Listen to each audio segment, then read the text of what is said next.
Jute নিয়ে ভালোবাসা দিয়েছেন আপনারা প্রচুর, তাই আপনাদের কাছে নতুন কিছু আমি নিয়ে আসছি। দেখুন জুটের কার্পেট, এটা কিন্তু আরো সুন্দর।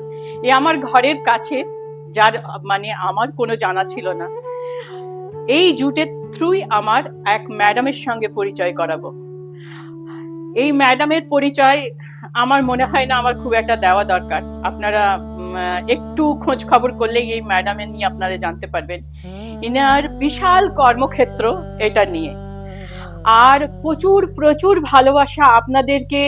আপনারা যেটা আমাকে দিয়েছেন জুট নিয়ে, যেটা আমার মিলিয়ন ভিউজ গেছে, তার জন্যই আমি এটাই উৎসাহিত হয়ে আবার এখানে এলাম। খোঁজ পেলাম কিন্তু সেই জুটের থ্রুই ভিডিওতে। যাই হোক, আসুন আপনাদেরকে পরিচয় করায় একজন মহান মহান জুট শিল্পী আর তেনার কর্মক্ষেত্র নিয়ে।